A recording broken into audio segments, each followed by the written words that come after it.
কাছে আপনি আপনার জন্য নিজের জন্য আল্লাহর কাছে বলে, আল্লাহ আমি জানা করেছি, আমি পাপ করেছি, পৃথিবীতে বাঁচার কোনো আমার অধিকার নাই, আমাকে আপনি মাফ করে দেন, ক্ষমা করে দেন। এই যে পুকুরের পানি যত বেশি, তার চাইতে বেশি হলো আমার গুনার পরিমাণ।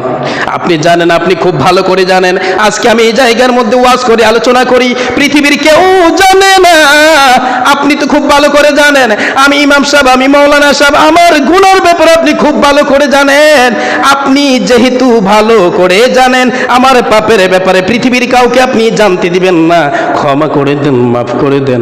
ওই রাত্রের বেলা যদি চোখের পানি ছেড়ে দেওয়া হয়, আমার আল্লাহ বলে, বান্দারে যে গুনাহটুকু আমি রবের সাথে জড়িত, ওই যে 1 নাম্বার ক্যাটাগরির গুনাহ যদি হয়ে যায়, সমস্ত গুনাহ আমার আল্লাহ চোখের পানির বিনিময়ে মাফ করে দেয়। সুবহানাল্লাহ।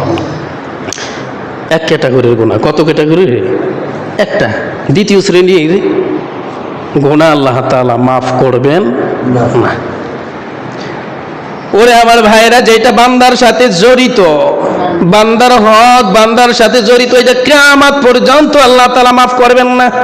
কোনদিনও না, মরে গেলেও না, কাঁদতে কাঁদতে চোখের পানি শেষ হয়ে যাবে, রক্ত বের হবে, তারপরেও মাফ হবে না।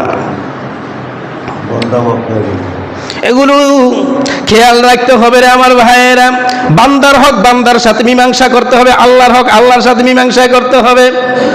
খুব খেয়াল রাখতে হবে, একজনের হক আর একজনের সাথে মীমাংসা হবে না। আপনার সমস্যা আমার সাথে, আপনার টাকা আমি মেরে দিছি আর আমি কান্না করলাম আল্লাহর কাছে, আল্লাহ আপনি আমাকে মাফ করে দেন, ক্ষমা করে দেন, চোখের পানি শেষ হয়ে গেছে, রক্ত বের হলো, কান্না করতে করতে শেষ, টাকা মারছি তুহিন ভাইয়ের, আমি 5 লাখ মাইরা দিলাম, খাইয়ে নিলাম, তুহিন ভাই নাই, তার লগে আমার কোনো সম্পর্ক নাই, এখন খায়া বৈশা থাকলাম। তো এই যে অবস্থাটা, আর কান্না করতেছি, আমি কি করতেছি? আল্লাহর কাছে কান্না করতেছি, চোখের পানি ছাড়তেছি, আল্লাহ আপনি আমার মাফ করে দেন। বিশ্বাস করেন ভাই, এই কান্না করতে করতে যদি আমার জীবনটা পার করে ফেলি, আল্লাহ তাআলা বিন্দু পরিমাণ, চুল পরিমাণ মাফ করবেন না, মাফ করবেন না। আমার ভাইয়েরা খুব খেয়াল রাখবেন, বিন্দু পরিমাণ মাফ হবে না, কারণ এটা বান্দার সাথে জড়িত।